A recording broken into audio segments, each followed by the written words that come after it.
राम, आपको भी जय श्री राम। और आज जो हम यहाँ पे इकट्ठा हुए हैं, तो इसका जो मतलब है हमारे सुदर्शन न्यूज़, आपको पता होगा दिल्ली में सुदर्शन न्यूज़ का बड़ा ऑफिस है नोएडा में। तो इस ऑफिस में इस सुदर्शन न्यूज़ पे सिर्फ और सिर्फ हिंदुत्व का हुंकार भरा जाता है। यानी कि जब हिंदुत्व पे बला आती है, यानी कि जब हिंदुत्व पे कुछ हो जाता है, कुछ दिक्कतें आ जाती है हिंदुत्व की कार्य करते हुए, तो हम सभी को दिक्कतें आती है और बहुत सारी ऐसी घटनाएं घटती है। तो उसका जो शूट है, उस पे जो एक्शन है, वो दिल्ली में सुदर्शन न्यूज़ द्वारा लिए जाती है। और जब सुदर्शन न्यूज़ पे ऐसी घटनाएं दिखाई जाती है, तो शासन जो है वो भी तुरंत अपनी हलचल शुरू कर देता है और उस पे जो योजना है वो की जाती है। तो सुदर्शन न्यूज़ के जो मुखिया है, जो संस्थापक है सुरेश जी चौहान के, तो इनके ऑफिस से अभी सुरेश जी चौहान के 8 दिनों से हमारे यहाँ ही है शिरडी में। तो उन्होंने शनि सिंगापुर जाके दर्शन भी लिया, वहाँ की सब कुछ देख रेख भी की, क्या है क्या नहीं है, क्या करना चाहिए। और सब होने के बाद वो अभी कल वारी में गए पंढरपुर, तो वो उधर है। इसी वास्ते हमारे जो पवन जी आर्य है, वो राष्ट्र निर्माण के प्रमुख है। जो सुदर्शन न्यूज़ चैनल चलता है उसके राष्ट्र निर्माण प्रमुख है, और वो भी दिल्ली से आए और वो सुरेश जी चौहान के साथ 24 साल उनके साथ रहते हैं। तो उनके बहुत जिवलग बोला जा सकता है, वो सुरेश जी चौहान के जो पवन जी आर्य है वो है, और वो हमारे साथ अभी मौजूद है। तो उनसे मुलाकात होना यही बहुत बड़ी खुशी की बात है, क्योंकि सुरेश जी हो या फिर पवन जी हो, इनसे मिलने के लिए लोग अपॉइंटमेंट लेते हैं, तभी इनसे मिलना होता है। लेकिन हमारा नसीब है कि वो खुद चल के आए और उन्होंने बताया कि हमें आपसे मिलना है और आगे जो कुछ काम करना है उसके लिए हमें कुछ प्रिपरेशन करना है, कुछ तैयारी करनी है। तो इसके लिए हमें कुछ तैयारी में जुटना है। उसके लिए हमें हमारी दुर्गा, हमारी माता, उनको भी तैयार करना है, हमारा जो तरुण है उनको भी तैयार करना है। और सबसे बड़ा कार्य हमारा अभी कुछ दिनों में ही कोपरगांव में होने वाला है। कोपरगांव में जो सभा होने वाली है, उस सभा में खुद सुरेश जी चौहान के आने वाले हैं, उनकी वो सभा होने वाली है। और वो जो सभा है वो सफलता से पार हो, सफलता पूर्वक हो, इसीलिए हमें अभी उसका जो नियोजन है वो पवन जी के साथ करना है। तो इसीलिए पवन जी हमारे साथ अभी यहाँ पे मौजूद है। अभी जो मीटिंग हमारी होगी, जो बैठक होगी, उसका जो आशय विषय और जो कोई होगा वो पवन जी आपके साथ बातचीत करके आपको पूरा बता देंगे। तो मैं उनको विनती करती हूँ कि आप सभी को पूरा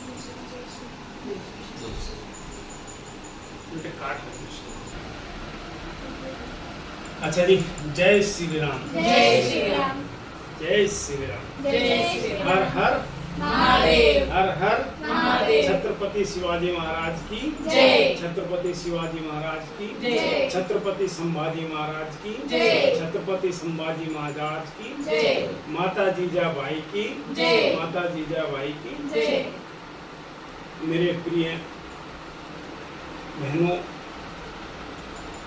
मैं आपको केवल एक छोटी सी बात बताना चाहता हूँ कि कल की एक घटना है। एक लड़की थी केवल 15 साल, उसके साथ जिहादियों ने क्या किया।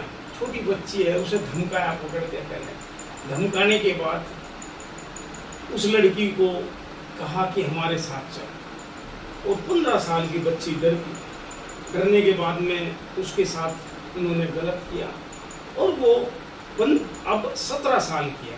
वो धीरे धीरे उसके साथ गलत करते रहे। 1 2 3 4 ऐसे लोग उनके जिहादी आते रहे, करते रहे। 1 साल से 2 साल से कर रहे। जब लड़की अत्याचार सहन नहीं हुआ तो लड़की ने अपनी माँ को बताया। उसकी माँ जब पुलिस थाने गई तो जानते हो जिहादी पुलिस थाने में भी अपनी ताकत दिखा के पैसों के बल पर पुलिस को भी डंप कर देते हैं। ऐसा है ना। जब पुलिस भी उनकी कुछ ना सुन पाई तो फिर उन्होंने किसको पुकारा? सुदर्शन न्यूज को पुकारा। सुदर्शन न्यूज को पुकारा। जब हमने अपनी टीम भेजी वहाँ तो पता लगा, जब बच्चे से भी इंटरव्यू किया तो बच्चे ने बताया कि मेरे साथ ये 2 साल से कर रहे हैं, मेरे को ज़बरदस्ती पकड़ करके इस अकेले ने पहले मेरे को सोनू नाम बताया, फिर धीरे धीरे पता लगा ये तो हाँ नहीं मुसलमान है, मेरे साथ गलत करता रहा और मेरे धमकी दे रहा था कि तेरी माँ को मार देंगे, तेरे भाई को मार देंगे, तेरे ये कर देंगे, ऐसा दिखाते हैं, डरा के धमकी दिखाते, तो हमारे बच्चे बहके में डर उसमें आ जाते हैं। तो हमारा उद्देश्य यही है, हम अपनी बहन बेटियों से मिलते हैं, उन्हें कहते हैं आपको डरने की ज़रूरत नहीं, आप अपने बच्चे भी ऐसे तैयार करो जो बिल्कुल न डरें, और वे यदि कोई घटना हो तो आकर अपनी माँ को, अपनी मम्मी को, अपने पापा को बताएं, ठीक है। और सोचते हैं कि आप अकेले हैं, अकेले नहीं हैं आप लोग, आपके साथ धर्म योद्धा आदरणीय सुरेश चौहान की थी, उनकी टीम है, हम जैसे लोग हैं, बड़हड़े जैसे लोग हैं और साथी हैं, तो फिर डरने की क्या जरूरत है? तो डरने की जरूरत है? तो बच्चों को भी ऐसा ही करो कि कोई भी घटना हो तो तुरंत बताओ, ठीक है। ये तो घटना, यदि आज ये रेसू हमने 2018 में जनसंख्या पर भी काम किया था, जनसंख्या के लिए 70 दिन की एक यात्रा निकाली थी कि जनसंख्या का कानून लाए, क्योंकि हम 5 बच्चे, हम परिवार में 5 हैं, वे 25 हैं, और आज हालत ये होगी हम 5 बच्चे पैदा कर रहे हैं परिवार में, वे 35 बच्चे पैदा कर रहे हैं। तो क्या धीरे धीरे ये रेशो जब बढ़ेगा तो ये हमको जीने देंगे? नहीं, बिल्कुल नहीं जीने देंगे, हमारे बच्चों को दिन में उठा लेंगे। और एक और, उनकी संख्या बढ़ती जा रही है, दिन पर दिन बढ़ती जा रही है, बाहर से भी लोग आ रहे हैं, और यदि कोई यहाँ का रहने वाला है वो एक बार डरेगा कुछ गड़बड़ करते हैं, जो बाहर के लोग हैं जिसको हम रोहिंग्या बोलते हैं, बांग्लादेशी बोलते हैं, ठीक है, वे लोग यदि आएंगे और वे किसी के साथ अत्याचार करके चले जाएंगे तो उन्हें कहाँ ढूंढेंगे? ढूंढ सकते हैं क्या? तो सुरेश जी एक कार्यक्रम करना जा रहे हैं, आपने सुना होगा एनआरसी, जो गवर्नमेंट भी लाना चाहती है कि जो घुसपैठी है, घुसपैठी का अर्थ जानते हैं ना, कि जो घुसपैठी हमारे देश में घुस गई उन्हें बाहर निकालो। बाला साहब ठाकरे जी ने भी कितनी बार किया कि घुसपैठियों को बाहर निकालो, उस टाइम भी। और आप तो घुसपैठी, आप जानते हो इस देश में करीब करीब 10 करोड़ घुसपैठी हैं, 10 करोड़। और आपके महाराष्ट्र में पता है कितने घुसपैठी हैं? 2 करोड़। जितनी आबादी दिल्ली की है, जितनी आबादी दिल्ली की है उतने घुसपैठी तो आपके महाराष्ट्र में घुस चुके हैं, समझे मेरी बात। परंतु यदि हम घुसपैठी को नहीं निकाल सकते, पर हम एक काम तो कर सकते हैं, अपने मोहल्ले को, अपनी गली को, अपने गांव को, अपने शहर को घुसपैठी से मुक्त तो कर सकते हैं, समझे? कैसे कर सकते हैं घुसपैठी को मुक्त? मेरा पहले अपनी गली को देखो कि मेरी गली में कौन पहले रह रहा था, कौन मुसलमान है और कौन घुसपैठी है, पता लग जाता है। उनकी बोलचाल से, उनके रहन सहन से पता लग जाता है, ठीक है। यदि हमने अपना मोहल्ला सुरक्षित कर लिया तो समझना हमारा देश सुरक्षित हो। जब सब अपने मोहल्ले को सुरक्षित करेंगे तो देश सुरक्षित होगा ना? होगा नहीं होगा? अपना प्रदेश सुरक्षित होगा नहीं होगा? तो इस पर हमें काम करना है, और ये चुपके चुपके करना है। किस तरह? हमें देखना है कि हमारे मोहल्ले में कौन बाहर का है, कौन क्या है, कैसे है, उसका हमें अनुसरण करना है। और एक दिन जब हम सरकार पर दबाव डालेंगे कि जो संविधान ने जो उच्च न्यायालय ने, जो सर्वोच्च न्यायालय ने कहा है कि घुसपैठियों को बाहर निकाल लो, तो हम उन पर दबाव डाल देंगे कि इन घुसपैठियों को बाहर निकाल लो, तो गवर्नमेंट निकाल लेगी नहीं निकाल लेगी, तो उन्हें आसान हो जाएगा और भी, तो जल्दी निकाल लेगी। और यदि गवर्नमेंट भी नहीं निकालती तो फिर ये हिंदू, ये क्रांतिकारी हिंदू, ये हमारी भगनी, हमारी शेरनी और शेर खड़े होंगे तो निकाल लेंगे नहीं निकाल लेंगे, हमें पता लग जाएगा कि कहाँ कौन है, तो उनको अल्टीमेटम दिया जाएगा कि आप 1 हफ्ते के अंदर अपना यहाँ से बोरिया बिस्तर उठाकर चले जाओ, वरना फिर धक्के मार करके निकाल ले जाएंगे। तो इस पे हम आए हैं। देखिए, अपने बच्चों के लिए सब करते हैं। मैं आपको बताऊं, मैं एक आयुर्वेदिक डॉक्टर हूं और मैंने 150 पेशेंट देखे और मैं चैनल में भी आता था सुदर्शन न्यूज में, तो मैं क्या जरूरत है धक्के खाने की, तो मैं भी तो आराम से बैठ के टीवी में आ सकता था, अपने पेशेंट देख सकता था। परंतु धर्म के कारण हम धर्म के अपनी बहन बेटियों की रक्षा के लिए, उन्हें एक अच्छी शिक्षा देने के लिए, उनका साथ देने के लिए हम हर अलग अलग प्रदेशों में जा रहे हैं। क्यों जा रहे हैं? कि हमारी बहन बेटियों को ये लगे कि हमारे साथ भी कोई है नहीं है। तो आपने देखा होगा सुदर्शन न्यूज हमेशा अपने धर्म के लिए, अपनी माँ बहनों बेटियों के लिए हमेशा खड़ा रहता है। तो ऐसे योद्धा का साथ देना चाहिए नहीं देना चाहिए? देना चाहिए। यदि काश संभाजी महाराज थोड़े से लालच में आ जाते कि आपको इतने स्टेटों का मालिक बना दिया जाएगा, कहा था ना औरंगजेब ने, क्या संभाजी महाराज मानने थे? उन्हें केवल एक काम ही करना था कि मुसलमान बनना था और राज करना था। कर सकते थे ना, परंतु नहीं किया ना, क्योंकि उन्हें पता है कि मैं जिस धर्म में पैदा हुआ वो धर्म सर्वश्रेष्ठ है, उसी में केवल मोक्ष प्राप्त होता है नहीं ऐसा? और उसी में केवल अपनी माँ बहन बेटियों को सुरक्षित करने का भी, उनकी इज्जत करते हैं, उनके लिए सब चीज करते हैं नहीं करते हैं? क्या मुसलमान कहीं अपनी माँ बहन बेटियों को मानता है क्या? हमने नहीं मानता ना। हम यदि किसी को बहन भी कह दें तो उसे इज्जत के साथ रखते हैं नहीं रखते हैं? जैसे मैं सुरेश चौहानके जी का उनके साथ काम करता हूँ, तो ये बिटिया उनके परिवार से हैं, तो ये उनको मामा जी कहती है, तो मेरे को भी मामा जी कहती हैं। ये हमारे यहीं चलता है क्या? और धर्म में चलता है क्या? वहां तो अपनी चाचा की लड़की को भी बहन नहीं कह सकते।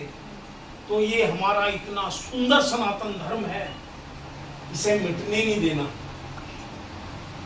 आप मेरी बहनों को, आप अपने बच्चों को वो शिक्षा देना जो माता जीजाबाई ने शिवाजी महाराज को दी थी।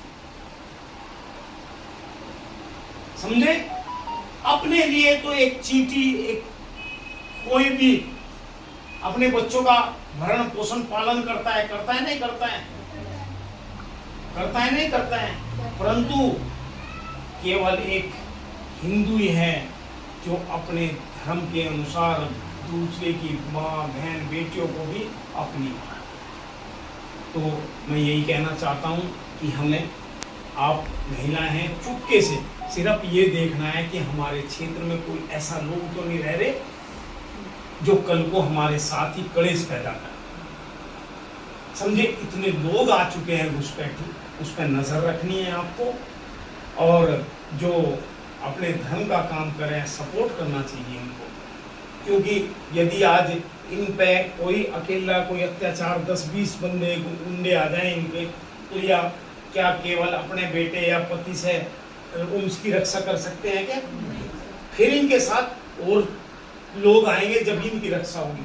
तो ये संगठन इसीलिए होते हैं कि यदि आप पर अत्याचार हो रहे तो आप संगठन में फोन करेंगे, आपकी पूरी सहायता करेगी। फिर आपको अकेला नहीं मानना, आपके साथ 50, 100, 1000, 2000 लाख लोग होंगे। तो ये संगठन है सुदर्शन न्यूज का, सुदर्शन राष्ट्र निर्माण संगठन। आप उसका सपोर्ट करें, ठीक है? और सपोर्ट करने के साथ यदि आपको कोई भी दिक्कत, किसी भी तरह की परेशानी आएगी, तो सुदर्शन न्यूज की टीम, सुदर्शन की राष्ट्र निर्माण का संगठन आपके साथ है। तो बस यही कहना चाहता हूँ कि कि आपको सबसे पहले अपने मोहल्ले पर ध्यान रखना होगा, अपनी गली पर ध्यान रखना होगा कि हम कैसे सुरक्षित रह सकते हैं, वरना आने वाला टाइम में बहुत बुरा टाइम। आलू, प्याज, टमाटर, महंगाई को ध्यान नहीं रखना, आपको क्या रखना, अपने धन को रखना कि हमारे बच्चों का भविष्य कहाँ जाए। समझना मेरी बात, ठीक है। कुछ लोग महंगाई ये उनके चक्कर में आके और वोट भी उल्टी सुद्धी कर देते हैं, लालच में उनको 8,500 रुपए मिलेंगे, खटाखट मिलेंगे। क्या मिले, क्या खटाखट, समझना, मिले क्या खटाखट, समझना। परंतु यदि आप खटाखट के चक्कर में मुसलमानों का राज हो जाए, क्या हमारी माँ बहन बेटियां सुरक्षित रहेंगी, क्या रहेंगी, क्या नहीं। और ये तो शुक्र मानो उस परमात्मा परमेश्वर का, श्री राम जी का, जिन्होंने मोदी जी को और योगी जी को भेजा है, जो हम 10 साल अच्छे निकाल चुके हैं। और ये भी हम चाहेंगे कि ऐसे ही महापुरुष फिर हमारी गद्दी पर आए और वे इन माँ बहन बेटियों को और हमारे सनातन धर्म को सुरक्षित करें, ठीक है। उसके लिए आज लड़ने की जरूरत नहीं। मैं आगे के लिए भी कह रहा हूँ, वोटिंग तो खत्म होगी, परंतु मैं कह रहा हूँ कि यदि आपको अपने परिवार को सुरक्षित करना है, अपने मोहल्ले को सुरक्षित करना, अपने प्रदेश को सुरक्षित करना, अपने राष्ट्र को सुरक्षित करना, तो लड़ाई की जरूरत नहीं है। आज केवल किसकी जरूरत है, एक वोट डालने की जरूरत है। आपको घर से निकल करके और पड़ोसियों को भी, रिश्तेदारों को भी फोन करके निकलवा के वोट डालनी चाहिए, क्योंकि वोट में ही आज ताकत है। मुसलमान जनसंख्या क्यों बढ़ा रहा, क्यों बढ़ा रहा, वो इसलिए बढ़ा रहा कि इस देश पर राज करना है। और हम अपने बच्चों को क्या बना रहे, डीएम, इंजीनियर, डॉक्टर बनाना चाहते हैं। एक बच्चा पैदा करेंगे, इंजीनियर बन जाओ, डॉक्टर बन जाओ, डीएम बन जाओ। जब सत्ता उनकी होगी तो डीएम डॉक्टर सब उनके पैरों में पड़ेंगे, नहीं पड़ेंगे, बच्चे पढ़ेंगे, नहीं पढ़ेंगे। तो उस बात का ध्यान रखो। और मैं तो यही कहना चाह रहा हूं कि एक बच्चे के चक्कर में मत पड़ो। जब वे जनसंख्या बढ़ा रहे तो आप भी जनसंख्या बढ़ाओ। इसमें मजाक की बात नहीं है, हकीकत की बात है, ठीक है ना। अपने बच्चों को यही सलाह दो, बेटे होता रहेगा। अरे वे रेडी पटड़ी ठेके लगाते हैं, हमारा बच्चा बस डीएम बनेगा तो क्या होगा भाई, डीएम के चक्कर में रहेगा। यदि नहीं बना तो वो कुछ काम भी नहीं करेगा, बस रोजाना फोन वो करेगा, बेरोजगारी बेरोजगारी बेरोजगारी। उनके लिए जो 10 बच्चे पैदा कर रहे हैं उनको पूछो बेरोजगारी है क्या, है क्या, नहीं है बेरोजगारी। अरे करने वाला चाहिए, समझे। पहले हिंदू बढ़ाई का काम नहीं करे थे, क्या करे थे ना, नाई का काम करे थे हिंदू, लोहार का काम करे थे, गाड़ियों का काम करे थे ना, सारे काम। बड़ों की भी रेडी लगा मत अब कर रहा तो कोई हिंदू, अब उन्होंने सारा कब्जा लिया, समझे। चाहे उसमें आलू प्याज टमाटर में सेब में जहर का इंजेक्शन लगा दो, ठीक है, तो तुम धीरे धीरे बैठे बैठे मर जाएंगे, तो क्या फायदा है, समझे। इस चीज को सोचो बहनों, आने वाला टाइम बहुत वैसा है। और जब दुर्गा वाहिनी और जब हमारी बहनें उठ जाती है ना, क्रांतिकारी हो जाती है, तभी देश सुरक्षित होता है, मर्दों से नहीं होता, समझना। तो मैं यही कहना चाहता हूं कि आप जो सुरेश जी का ये प्रोग्राम है कि हम पहले अपना मोहल्ले को सुरक्षित करें, ठीक है ना। उसके लिए हम जो घुसपैठी हैं उनको चिन्हित करें, उन्हें आप तो कह नहीं सकते कि भागो, वो गवर्नमेंट के अनुसार हम कराएंगे। आपको तो चिन्हित करना है कि हाँ ये मेरे यहाँ ये लोग अवैध हैं, अवैध तरीके से घुसपैठ किया, बस आपको चुपके से इतना कर सकते हैं ना। किसी को बताना भी नहीं, लड़ना भी नहीं, कुछ नहीं करना, सिर्फ आपको चिन्हित करना। फिर सुरेश चौहान के जी उस काम को करवाएंगे, सरकार करोगी, जब ठीक नहीं करेगी तो फिर हमारे वीर योद्धा करेंगे, ठीक है। जय जय श्री राम, जय जय श्री राम, जय श्री राम सबको। जय श्री राम। आज हम यहाँ जो कारणवश जमा हुए थे, उसका कारण आप सभी को तो पता चल ही गया है कि हमारा जो हिंदू राष्ट्र, हिंदू धर्म है, हमारा जो हिंदुत्व है, वो किसी न किसी तरह जो बाहरी लोग हैं, जो घुसपैठिया है, वो खतरे में लाने की कोशिश कर रहे हैं। और हमें जगाने के लिए हिंदू धर्म द्वारा राष्ट्रीय स्वयंसेवा संघ हो, RSS हो, बजरंग दल हो, दुर्गा वाहिनी हो, सुरेश जी की जो टीम है, सुदर्शन न्यूज चैनल हो, ये सब माध्यमों से हमें ये पता चलता है कि हमें किस प्रकार जागरूक होना है। और आज पवन जी ने यहाँ पे आके हमें जो नॉलेज दिया, हमें क्या करना है, कैसे रहना चाहिए, संगठन कैसे करना चाहिए, जैसे ये दीदी के एग्जाम्पल मतलब लिया और बताया कि अगर इनके ऊपर कुछ प्रॉब्लम होता है और इनको अगर सिक्योर करना है खुद को, तो सबसे पहले इनको क्या करना पड़ेगा। अगर आपको बाजार में जाके प्रॉब्लम आता है, आप आज अगर हम आपके पास आते हैं और हम आपको ये अगर बोलेंगे कि आपको संगठन करना है, आपको दुर्गा वाहिनी में आना है, आप हमसे जुड़ो, मातृशक्ति में जुड़ो, तो आप लोग क्या सोचेंगे कि क्या करना है, ये टाइम पास होता है, ये वो नहीं करना, हमें इस झंझट में नहीं पड़ना, ये झमेले में नहीं पड़ना। लेकिन सर ने जो हमें एग्जाम्पल दिया कि अगर आपको बीच बाजार में या फिर आप आउटसाइड में किधर जा रहे हो, आपके ऊपर कोई अगर ऐसा अटैक करता है, तो सबसे पहले आपके हस्बैंड आएंगे, बच्चे आएंगे, एक आएंगे, दो आएंगे, ज्यादा से ज्यादा 4 से ज्यादा कोई नहीं आएगा। अगर आपके मुकाबले सामने वाले की क्वांटिटी अगर आपसे ज्यादा होगी, डबल होगी, ट्रिपल होगी, तो आप 4 लोग कुछ नहीं कर पाएंगे। इसके लिए आपका जो संगठन है, वो संगठन आपका कब होगा, जब आप हमसे जुड़े जाएंगे, जब हम आपको जुड़ने के लिए अलग अलग माध्यमों से हम आपको अगर बोलते हैं कि आपको हमसे ज्वाइन होना है, अगर आप हमें ज्वाइन करेंगे तो हमें कोई चेक लिख के नहीं आने वाला है, न केंद्र सरकार से न राज्य सरकार से, कोई हमें वेतन नहीं देने वाला कि आप ये 100 महिलाएं या 1000 महिलाएं जमा करो, उनके कनेक्ट करो और तो हम आपको ये पेमेंट देंगे, ऐसा नहीं होता। बड़े बड़े लेवल पे जो हिंदू धर्म का काम करते हैं, वो पैसों के लिए काम नहीं करते, वो अपना धर्म है, वो हमें ठिकाना है। छत्रपति शिवाजी महाराज ने, छत्रपति संभाजी महाराज ने पैसों के ना कुछ कार्य पैसों के लिए किया, ना कुछ प्रॉपर्टीज के लिए किया, लेकिन हमारे में जो फितूर होते, जो आपने देखा ना, जो फितूर होते वो हमारे ही होते हैं और हमारे फितूर चंद पैसों के लिए, चंद रुपयों के लिए बेचे जाते हैं। हमें जागरूक होना है, हमें फितूर नहीं बनना है, हमें अपने देश के लिए फितूर नहीं बनना है, हमें अपने देश का रक्षक बनना है। तो इसलिए मैं आप सभी से विनती करूंगी कि आप सभी दुर्गा वाहिनी में ज्वाइन हो जाओ। मैं तो ये बोलूंगी, अगर आप हमसे ज्वाइन होते हैं तो आप ये प्रण लो कि मैं एक जो लेडीज ज्वाइन हुई है वो कम से कम 20 से 25 लेडीज को ज्वाइन करेगी। इससे क्या होगा, हमारा संगठन भी बढ़ेगा, हमारी जो लड़कियां हैं उनको भी बचाने में हमको आसानी हो जाएगी, और जो हमारा धर्म, हमें रक्षा करनी है धर्म की, तो वो धर्म भी टिकेगा। इसीलिए हमें एक जो कदम है वो हम एक कदम आगे बढ़ा रहे, 2 कदम आगे बढ़ा दे आपके लिए, आप कम से कम 1 कदम बढ़ाओ तो हमारा ये संगठन मुमकिन हो पाएगा। जय श्री राम। हमारे त्योहारों में अगर देखा जाए, दिवाली के बाद हमारे यहाँ पे भाऊ बीज करके बहुत बड़े लेवल पे वो त्योहार होता है, जिसमें वो जो धागा बांधा जाता है, जैसे हम राखी में बांधते हैं ना, वैसे हमारे कमर को एक करदोरा करके धागा बांधा जाता है।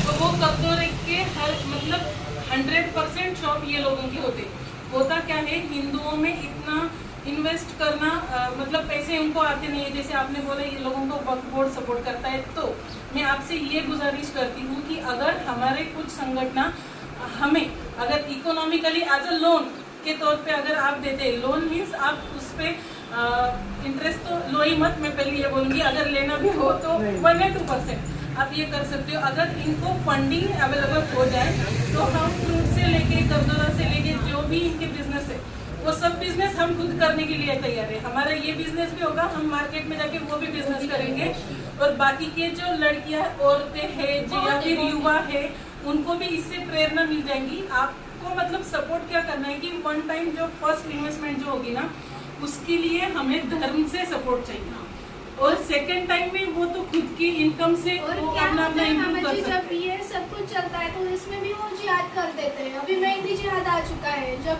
हमारे त्योहार होता है वो मेहंदी निकालते हैं, उसमें भी वो जिहाद करते हैं। मेहंदी कल ही में हुआ, पॉइजन डाला जाता है, उससे इन्फेक्शन होता है, कुछ भी हो सकता कल है। क्या हुआ, परसों मेरे पास एक क्लाइंट आई और उसने एक मोमेडियन लड़की से मेहंदी निकाली।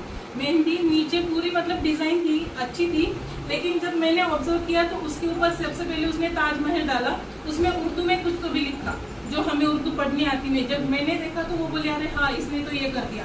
ये लाइव एग्जाम्पल है मेरे सामने।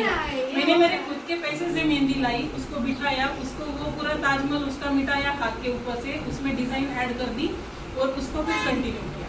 ये लोग ऐसा करते हैं। हम उसका नाम रख रहे हैं जनता एनआरसी। गवर्नमेंट रखती है एनआरसी, हम कहते हैं जनता एनआरसी। जनता आप हम सब जनता हैं।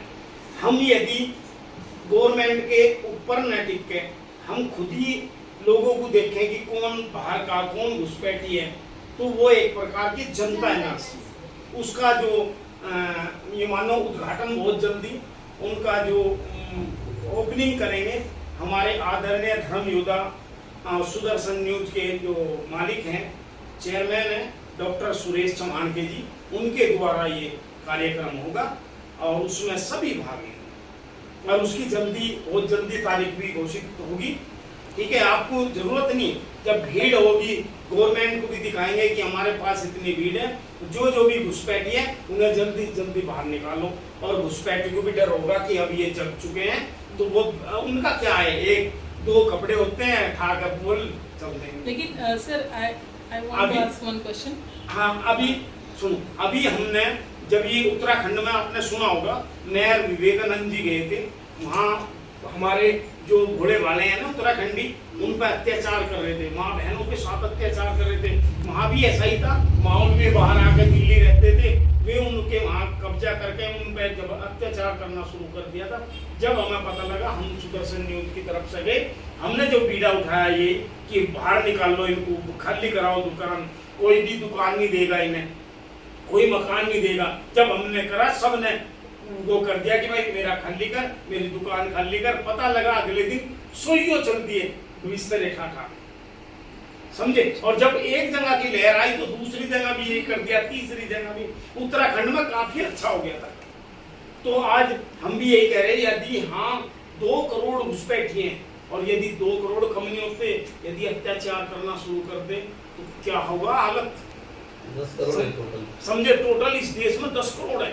महाराष्ट्र में 2 करोड़ है। जी 2 करोड़ संख्या ने दिल्ली की है। अब ये सोच लो, एक दिल्ली जैसा स्टेट बस जाएगा, तो उस पर ध्यान करो। और ये छोटी बात नहीं, ये पहले से ही हम आपको आगाह कर रहे हैं कि उस चीज में आपको ध्यान रखो, अपने मोहल्ले से ही ध्यान रखो। और आप ये आज से सोचो कि ना मुझे फल लेना इनसे, ना मेरे को सब्जी लेनी, ना मेरे को किसी को दुकान देनी, ना मकान देना। सोचो। और उसका महापुरुष का ध्यान रखो, संभाजी महाराज का, जिसने सनातन धर्म की हमारी बहन बेटियों की रक्षा के लिए 39 डेज एक अंश अपना कटवाया। उनको भूलो क्यों? उन महापुरुषों को तो याद करो। आज हम उन्हीं की वजह से हैं। यदि वे बदल जाते तो हम भी मुसलमान नहीं होते, टोपी पहनते, नमाज करते, हम भी अपनी माँ बहन पर गलत निगाह रखते, समझना। तो ये धर्म की रक्षा ने अब आपके हाथ में है। अब संभाजी महाराज का अंश ही हैं आप लोग, छत्रपति महाराज का अंश है, जीजाबाई का अंश है, महाराणा प्रताप का अंश है। उन्हें मत भूलो। खाने कमाने पर न रहो कि मेरा बच्चा नहीं ना हो जाए, कोई बात नहीं। यदि छत्रपति शिवाजी महाराज ये सोचते संभाजी महाराज को भाई ये ना करे तू कर ले, तो क्या होता इस देश का। ये ना सोचो, करो, तैयारी करो, समझना। ये ना सोचो पड़ोस का करेगा, नहीं। कल यदि पड़ोस का अत्याचार हो रहा है तो कल परसों हमारे घर में भी नंबर आएगा। यदि दूसरे का बच्चा बेटी गलत हो रहे हैं तो कल हमारा भी होगा। यदि किसी का बच्चा लग रहा आपको गलत है तो कोई बात नहीं, उन्हें इन्फॉर्मेशन करो कि आप भैया बहन मेरी ऐसे मेरे को लग रहा है, बच्चा ऐसे है, समझना। हम क्या कर रहे हैं आजकल, किसी के बच्चों को गलत देख लेंगे ना तो आंख बंद करके निकल जाएंगे। हम कहेंगे नहीं, पता लगेगा उसकी मम्मी को, जब पता लगेगा ना, पता लग जाएगा उन्हें, बढ़िया मजा आएगा। हम मजे के चक्कर में ना दूसरे बच्चों को गलत करें और अगले दिन पता लगा कि हमारा बच्चा भी गलत हो रहा, फिर डूब के मरोगे क्या। किसी ने कहा कि बड़े महापुरुषों ने, बड़े आदमी कहते थे कि यदि किसी का परिवार गलत करना है ना तो पहले उसे हम कुछ खाना पीना उल्टा सिखा दें, जब सिखाओगे तो ये ना सोचो वो परिवार तो होगा हमारा भी होगा। कैसे? एक दिन क्या हुआ, एक ने सोचा कि भाई मेरे को इसके बच्चों को बिगाड़ना है, तो उसने उसे बीड़ी पीनी सिखा दी। जानते हो बीड़ी को, तो जानते होंगे ना, सिखा दी। तो उसने क्या करा, धीरे धीरे उसने दूसरे दोस्त को सिखा दी, दूसरे दोस्त ने दूसरे को सिखा दी, दूसरे ने तीसरे को सिखा दी, तीसरे ने चौथे को सिखा दी, चौथे ने पांचवे को, जब पांचवे ने छठे को सिखाई तो उसका बेटा ही आ गया उसमें 6 नंबर। अब जब उसने देखा, पता लगा कि यार तू ये बीड़ी कहाँ, मैं यूं मैं ये कर दूंगा वो कर दूंगा, बता तेरे को किसने सिखाई। वो उसके पास ले गया, उसे कहा कि तेरे किसने सिखाई, इनको इसने। अगले पूछा तेरे को किसने सिखाई, इसने। जब एक आया कह रहा तेरे को किसने सिखाई, इनको नहीं तो सिखाई थी मेरे को, आपने तो सिखाई। जैसा बोया वैसा खाओ। ठीक है ना, ये सोच के चलो। यदि हमारा परिवार, हमारे पड़ोसी रिश्तेदार अच्छे सुख शांति में है, खुशहाल है, तो हम खुशहाल हैं। समझना, यदि मेरे पास धन दौलत नहीं और मेरे पड़ोसी में, मेरे रिश्तेदार पे है, तो यदि मेरे को कोई दिक्कत आएगी तो काम आ जाएंगे ना, कभी कभी आएंगे ना, तो उम्मीद तो है ना कभी। और जब बेबी नंगे बच्चे, वो कादर खान ने कहा नहीं था कि नंगा नहाएगा क्या, निचोड़ेगा क्या, ये तो सुना होगा डायलॉग। तो वो मैं ये कह रहा हूं बहनों, तो ये सोचो, अब ये दुआ करें। हम सनातन में करते थे भी, वह भारत उसमें विश्व में शांति हो करते थे। हमने सनातन में हमेशा ही ये करा है कि दूसरों की भलाई हो तो हमारी भलाई अपने आप हो, तो वही लेके चलना है। परंतु जिहादियों की नहीं, अपने हिंदू की, क्योंकि उन्हें तो जितना सांप को दूध पिलाओगे ना उतना ही फुंकार मारेगा। तो अपने हिंदू कैसा भी हो, अपनी समझना मेरी बात, मैं ये सनातन के उसके कह रहा, अपना पड़ोसी कैसा भी हो, हमारी गैर से लड़ता भी हो, उसका भलाई की सोचो। यदि काश वो हिंदू है, सनातनी है, ठीक है ना, आज से ये चीज सोचो। यदि अपने को 2 रुपए कम में कर लो काम, कोई दिक्कत नहीं, समझने। तो ये जो अभी प्रोग्राम जो अभी बता रही थी बेटा, तो वो प्रोग्राम बहुत जल्दी घोषित हो जाएगा। अभी तो हम आ रहे विचार करने कि ये कैसा, जैसे मैंने बताया जनता एनआरसी तो कैसी है, इसके बारे में क्या कहेंगे, सही है ना। तो इस पे हम डिस्कस करके अभी चल रही है, मंत्रियों से भी बात चल रही है और से भी चल रही है, तो फिर इस पर हम काम करेंगे। और जब इसकी घोषणा होगी, इंचार्ज बना के सारी चीज RSS ये सब तो हमारे ही है, ठीक है ना, उन्हीं के द्वारा अभी उनसे बात चल रही है। जब होगी ना तो हम ये अच्छा कार्य करेंगे और सरकार की भी जरूरत नहीं होगी, हम ये सनातन धर्म वाले ऐसे हैं, सब काम कर देंगे, ठीक है। और कुछ पूछना है?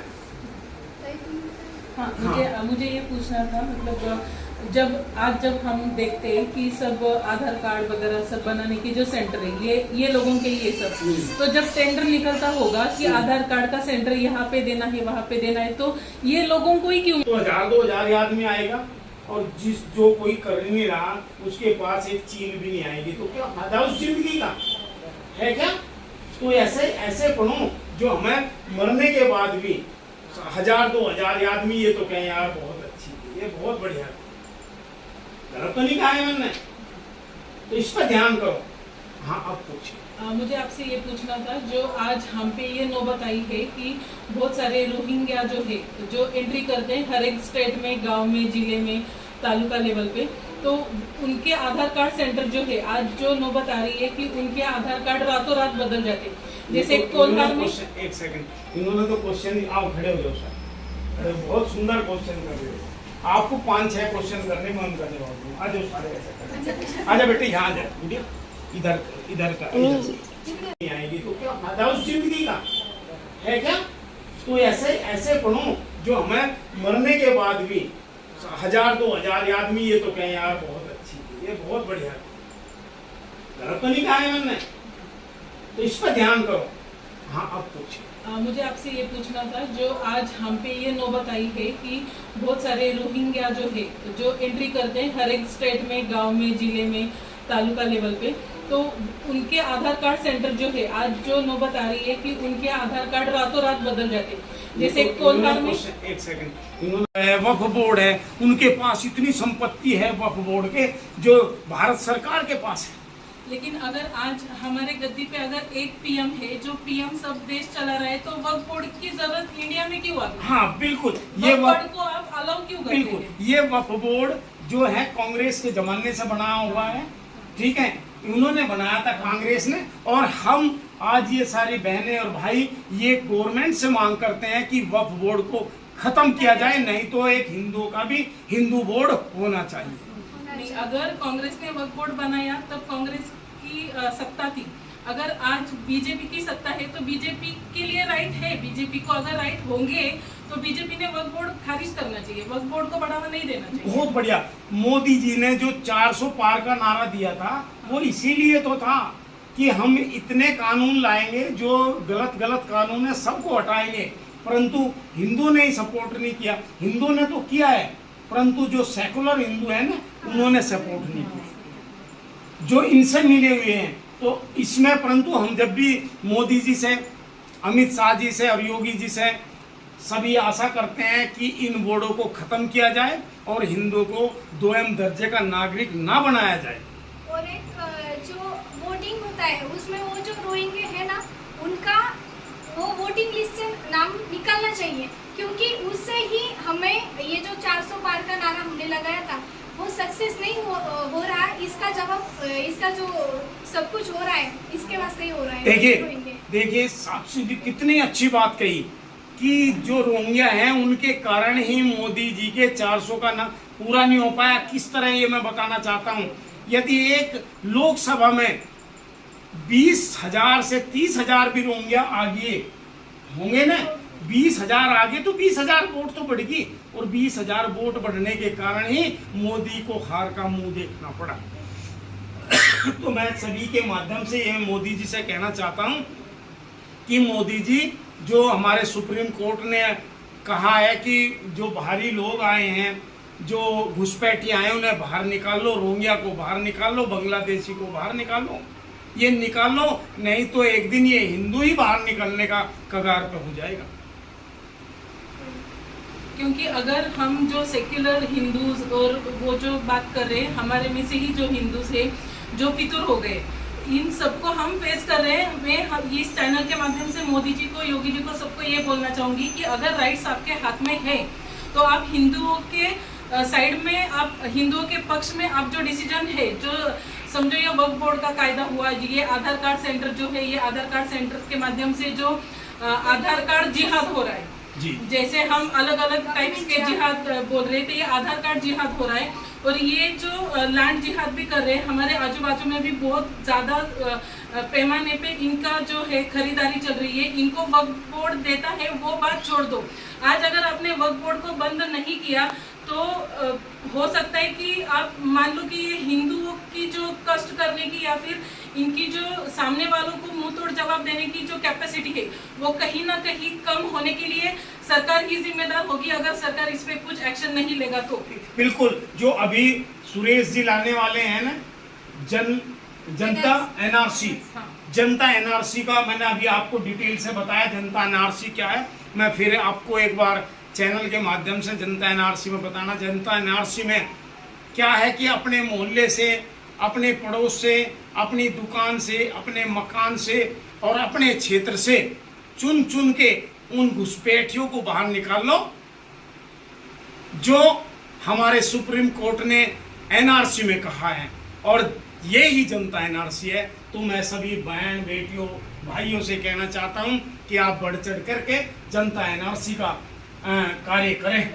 मैं आपको और एक बात बोलना चाहूंगी या फिर अपने न्यूज चैनल के माध्यम से बताना चाहूंगी, जो अभी एकनाथ शिंदे जी ने जो योजना निकाली है लाड़की बहन, तो वो बहना है, इनके घर में 10-15 बहना है, तो उनके लिए अगर एक घर में आप 10 बहन के हिसाब से 15,000 रुपए अगर देंगे, और हिंदुओं के घर में एक ही बहन है तो उसके घर में 1,500 रुपए आएंगे। हिसाब पैसों का नहीं है कि उसको इतने जा रहे, लेकिन हिसाब ये है कि उनको वक्फ बोर्ड भी दे रहा है और आप खुद भी दे रहे हैं उनको। बिल्कुल, यही आप दिल्ली में बताऊं, दिल्ली में भी ऐसा था। आपने दिल्ली में सुना होगा कि बस फ्री, पानी फ्री, बिजली फ्री, ये कर दिया था ना।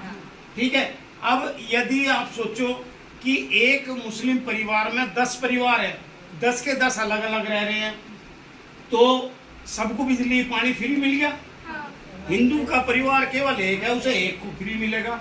और क्या था, यदि माता पिता दो हैं तो कांग्रेस की सरकार थी जब उन्होंने उनकी वृद्ध पेंशन बनवाई थी 2,500 रुपये महीना की। यदि एक परिवार में, हिंदू परिवार में माता पिता हैं, 2,500 रुपये कितने हो गए, 5, उनके 2 संतान हैं, तो उन्हें यदि बिजली का पानी का बिल भी देना पड़ेगा तो 5,000 में से कितना आएगा, 2,000 आ जाएगा, तो 3,000 रुपये बचे ना। मुसलमानों में क्या है कि यदि माता पिता तो एक ही होंगे ना, 2 ही, 2.5 आएंगे, 5 आएंगे और 10 बच्चे हैं तो उन्हें और देना पड़ता। तो गवर्नमेंट ज्यादातर वे स्कीम बना रही कि जो मुसलमानों को फायदा। फायदा कर रही है। वही मुझे वही बोलना तो है। हम इसी जो यहाँ के मुख्यमंत्री हैं महाराष्ट्र के शिंदे जी और जो उप मुख्यमंत्री हैं देवेंद्र जी से हम यही विनती करते हैं कि देवेंद्र जी ऐसी कुछ भी लाडली बहन और ये जो क्या दिया नाम उसका, लाडली बहन, ऐसी स्कीम में मत निकाल लो और ऐसी स्कीम में निकाल लो जो कम बच्चे पैदा करेंगे ये, तो उन्हें जब सपोर्ट करो, नहीं तो उनका राशन कार्ड ये वे सारी गवर्नमेंट की सुविधाएं इनकी बंद करो। और ऐसी योजनाएं लागू भी की उन्होंने, लाई भी, तो इसमें और नियम होना चाहिए कि सिर्फ 2 ही बहना इसका फायदा उठा सके, चाहे घर में 10 भी बहना हो लेकिन सिर्फ 2 ही बहनों को ये कर दो कि 2 बहनें ज्यादा है इस स्कीम की वो करो कि एक माता पिता की केवल 2 संतानों को ही जो लड़की है उन्हें हम दे सकते हैं। हम नहीं कह रहे चलो 1 को नहीं 2 को दो, ठीक है, 2 से ज्यादा मत करो, बस इसी। और अगर जनसंख्या का जो कहा जाए तो हमारे हिंदुओं में तो हम 2 हमारे 2 ही चलते हैं। देखिए, हाँ, बहुत और, बढ़िया। और भारत में रहते हैं ना वो, तो उनके लिए भी यही नियम चाहिए ना, तो उनकी संख्या तो बढ़ रही है। देखिए, इसके ऊपर क्यों ध्यान हमारी दे रहे हैं? बहन कह रही है कि जनसंख्या कानून भी लाना चाहिए, हाँ। उन पे भी वही करना वही चाहिए। करना चाहिए। हम ये भारत कह में रहे, रह रहे हैं। आपने पहले देखा होगा कि पहले क्या कहते थे, हम 2 हमारे 2, और अब हम क्या कहते हैं, हम 2 हमारा 1। और आने वाले टाइम में नहीं, अभी हमारी हिंदू बहनें क्या कहने लगी कि हम 2 हम फ्री। हम फ्री मतलब हमारा आगे हो ही ना, इससे हमारी संख्या कम इससे हो। हमारी संख्या कम होने लगी। और ऐसी बहनें हैं जो मैं उनसे यही चैनल के माध्यम से कहना चाहता हूँ कि अपने सनातन धर्म को मत मिटाओ। अपने जो हमारे रिश्ते थे, बुआ के रिश्ते थे, चाचा के रिश्ते थे, मामा के रिश्ते थे, फूफा के रिश्ते थे, इन रिश्तों को मत डुबाओ। यही रिश्ते एक दिन काम आएंगे, जब रोएंगे आपको भगाएंगे, कत्लेआम करेंगे, फिर यही रिश्ते आपको काम आते। और यदि आपके पास नहीं होंगे तो आप निश्चित मारे जाओगे। और सरकार से भी विनती है कि हम 2 हाँ। हमारे 2 ये कानून उनको भी लाना लाना चाहिए। चाहिए। हमारे जब ये आया था तो हमारे जो सुरेश चौहान के जी हैं, धर्म योद्धा, उन्होंने कहा था कि हमारे 2 उनके भी 2। हाँ, वही चाहिए। स्पष्ट कहा था कि हमारे 2 उनके भी 2। लेकिन और अब उन्होंने सुरेश जी और अलग लेकर आए हैं, वे कह रहे हैं हमारे 2 उनका 1। हाँ, लेकिन ये बोलते हैं सुरेश जी को हम भी देखते हैं, मतलब उनके जैसा नेतृत्व करने वाला हिंदुत्ववादी हमें मिला, ये हमारा सौभाग्य है। लेकिन जो हम बोलते हैं, जो नारेबाजी होती है, लेकिन उस पे सरकार अमल नहीं करती, उस पे अमल होना चाहिए। बिल्कुल, देखिए अमल जब ही होगा बहनों। अभी हम आपके पास आए हैं, यदि आप सुरेश जी का बढ़ चढ़ के साथ देंगे तो होगा नहीं होगा।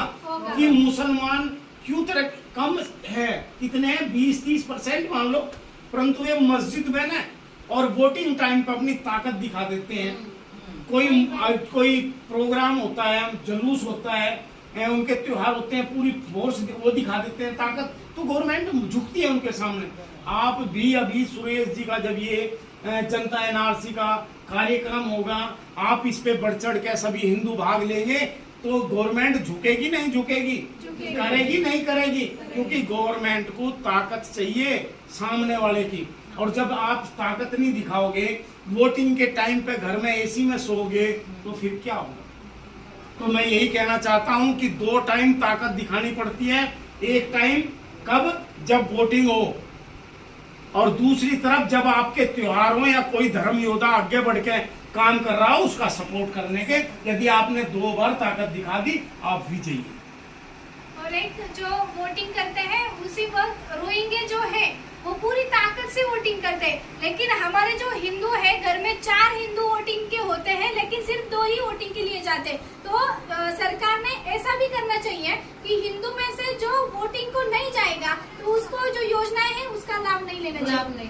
बहुत ऐसा बढ़िया। भी उनका करना चाहिए। गवर्नमेंट की योजना ना हो, उनका जो एयरप्लेन का टिकट हो वो कैंसिल कैंसिल हो, हो। उन्हें ये जो ट्रेन है उनका एसी का हो, उन्हें कहो धक्के खाओ और जाओ। ठीक है, ये गवर्नमेंट से कहना चाहते हैं तो अपने आप ही वोटिंग परसेंट बढ़ता चले जाएगा। ठीक है, जय श्री राम। जय श्री राम। एक से भी पूछना चाहते हैं, आप क्या चाहते हैं अब इस देश में कैसे सुरक्षित हो? यही कि हम तो हमारे तो ये बोले आपने। और जो सुरेश जी जनता एनआरसी लाना चाहते हैं उस पर आपके कैसे लगी है वो जनता एनआरसी? पूरा था। सभी बहनों का भाइयों का पूरा साथ है। एक बार फिर जय श्री